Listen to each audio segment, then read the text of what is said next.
Hi everybody, we're going to have a little bit of real talk today because this video was inspired by something that happened on Monday. Now I apologize for not being here Monday because I went to go help my mother take care of some things at her property. So anyway, while I was with my mother on Monday taking care of some stuff at her property, my aunt was also there. Now my aunt lives in my mother's house for free, mind you, for free. So my mother asked her to help out with some stuff on the property, and she was like, well, I got something to do. And I'm like, no, what you got to do is you're going to help us because you stay in my mother's property for free, and all she's asked you is for a little bit of time to help up with some of the straightening on the property. So my mother said, if you don't stay, I got some words for you. So my aunt decided to stay and help us out, and she was complaining the whole time while she was helping us out. But, anyway. But back onto the subject on what happened.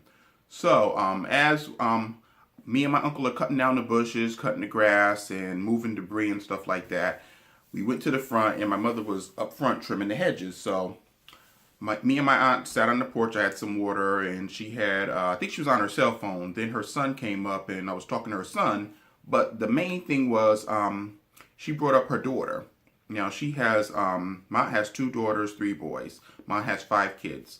Now my aunt never took care of any of her kids. Not any of those kids did she raise. Now everybody's got one in their family. I don't even think I have to even go there to explain why she didn't take care of her kids or what the circumstances were. But anyway, she had said something nasty about her youngest daughter. So then I looked at her, like in disbelief that she would just say something about her youngest daughter, considering that she didn't raise this girl. She left this girl somewhere. Now, when this girl was probably about 3 or 4 years old, she, my grandmother had her for a summer. She picked her up from my grandmother, and then she went about wherever she lived or wherever, because it was a long time ago. And she left her daughter somewhere, and we hadn't seen the girl for at least 14 years. For 14 years. She left her somewhere. She didn't even know where the girl was. So, of course, the girl has resentments against her. She has an attitude towards the girl because the girl has resentments against her. And then she speaks poorly of the girl. She speaks nasty of the girl. So, I interjected and I had something to say about that. And I said, hold up. I said, number one, you're the adult. You shouldn't really be saying anything nasty about this girl and anything rotten about this girl, because I'm like, number one, did you ever once apologize to this girl for leaving her somewhere, leaving her with a stranger and never coming back to acknowledge her, to get her or anything? And then I remember one time she said something nasty about her adoptive mother, because she had brought her up, I think it was like on a car ride or something. Then she brought her daughter up, and then she's with that lady, and I said, hold up, you mean her mother? No, she's not her mother. She's that lady. I said, no, she is her mother because she raised her. And I said, and instead of you saying something rotten about that lady, you should be thanking her. You should be down on your knees thanking her for taking care of your responsibility, because number one, her daughter's not an easy person. Her daughter has a lot of anger, a lot of resentments, and like I said, I can kind of understand this because she did not raise this girl. She left this girl with someone. So now that her and the girl aren't on good terms, she has something nasty to say about her. And she's this and she's that. And I'm like, wait a minute. Did you once apologize to this girl for leaving her somewhere? Did you once apologize to this girl for causing some pain in her life? Did you once explain to her what was going on in your mindset? Did you once have a conversation with her? You figured that you just seen her and everything was lovey-dovey, and that was it. But all this pain is under all this layer of stuff, is under all this dirt, and you don't take any type of responsibility. Now, I'm not saying that at some point we're not supposed to take responsibility for our lives, because we are at some point supposed to take responsibility for our lives. But sometimes we don't have the tools to do that. So obviously, your daughter does not have the tools to be able to go beyond that pain that you inflicted. But the thing is, you can help alleviate some of that by at least having the conversation with her. Have the conversation with your family. It may be a difficult conversation, but sometimes these conversations just need to be had. Because I'm like, this girl has been going through pain all her life. You leave her with someone, and just imagine if you're left with someone. someone you don't know, someone that's not your mother, someone that's not your father, someone that you're not related to. Just imagine how that could feel to a child, to anybody that's going through that. You left me somewhere and they're just, distraught. They're in a strange place. They're in a strange environment. They don't know anybody. That feels uncomfortable.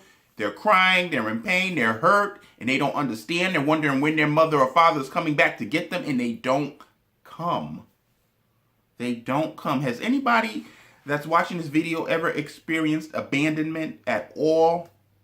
Leave some comments below if anybody has gone through this, whether you being the child that has gone through that, whether you were the adult and you abandoned somebody and how you abandoned your kids and how you dealt with that. Because we got to open up the conversations. We got to open up the dialogue, because people, as we move on in life, we got to do better, and we have to make better choices, because sometimes our choices affect other people in our lives. It affects our family. And my aunt's choice at that time to leave that girl somewhere and never go back to see about her affected her. It affected her as a child, and obviously it's still affecting her as an adult. But then I just did not like my aunt's behavior in that instance, that she said something nasty about this girl, because considering that she helped cause some of the pain there. She helped cause some of the destruction that's in this girl's life.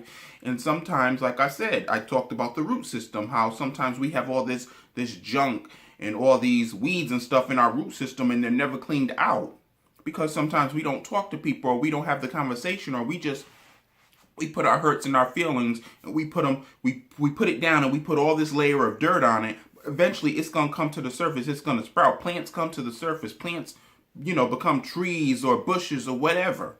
Everything comes to the surface. So obviously, her daughter's pain is coming to the surface, and she hasn't done anything to help prune some of that girl's pain, if she can do that, because the girl has to be in the place in order to be able to receive the information and to be able to receive the apology. But I felt like my aunt should have had a conversation with this girl. She actually should have had a conversation with all her kids, because she wasn't the only one that she abandoned. Actually, she abandoned all 5 of them. She didn't raise any one of them. And like I said, I don't have too much sympathy for parents that don't take care of their responsibilities, but I do know that at some point as a child of I may have spoke about this before, my father didn't raise me or my sister, and me and my sister have different mothers, and me and my sister weren't in contact for our whole teenage years. We didn't get in contact till we were adults, because her mother lived her life way on the other side of town. My mother lived her life on this side of town, and our mothers worked. But it was just amazing, like, how we got together and we were able to have the conversation. And like I said, unfortunately, our father never really had the conversation with us, and then he passed away. He passed away in 2015, December 22nd, 2015. So he never had the conversation with us on why he wasn't really there, why he wasn't a father. Because, sometimes, especially when it's on the other end and it's about fathers not being there.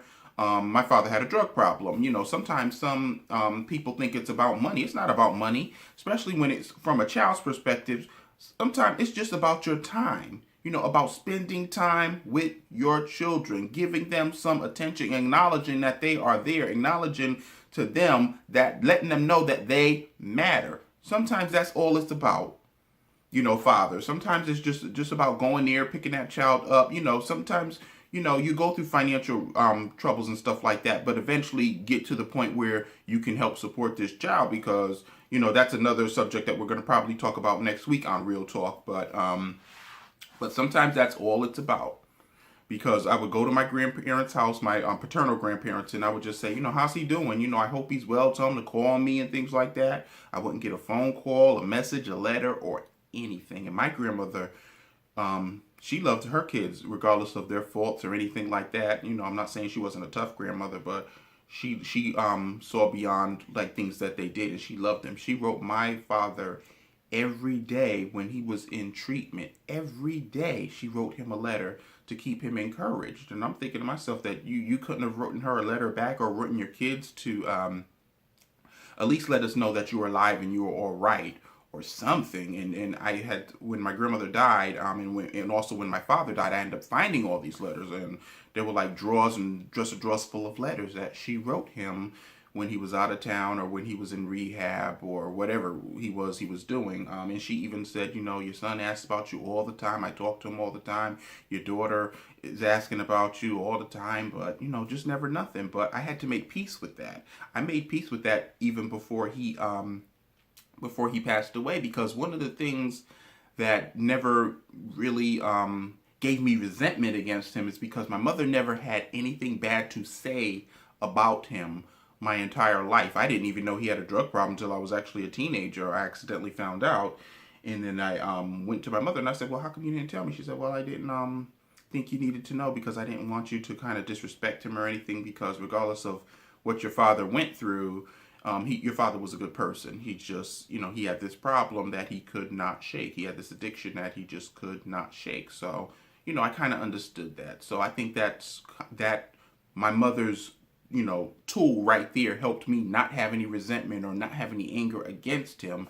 But, like I said, as a child, you always wonder, how come, you don't come around? How come you're not there? How come you don't call or stuff like that? But it is what it is. But as far as my aunt, I think I'm going to have an additional conversation with her, because she's still here and she could at least have the conversations with her kids. I'm just going to put the seed there. It's up to her whether she has the conversations or not. But as family, as people, we just have to make better decisions on what we feed into our children and what we feed into our grandchildren, our nephews, our nieces, however you connect into the family. How do we feed to them and make their journeys a bit better? Because there's going to be a day that we're not here, and they got to continue on with their journey. And what is the thing that they're going to say? What did my mother teach me? What did my father teach me? What did my aunts or uncles or my brothers and sisters, what did they teach me? This is all about legacy as well. Legacy isn't always money. Legacy is the information and the knowledge that you left behind. Okay? Everybody, leave me some comments below on if anybody has ever had anybody in their family that has dealt with this situation and how you dealt with this. Let's open up the dialogue. Let's have some real talk, okay? I will see you all Friday. I apologize for not having a video up Monday, but like I said, I was helping my mother out. There's no excuse. I'm going to, if I don't have videos up on Monday, I promise that I will have a video up another day of the week and so on, like a Wednesday or Friday. I promise I will get back to you. We're going to have the conversation. We're going to have some videos. As always, let's give this video a thumbs up and share this video with anybody that has given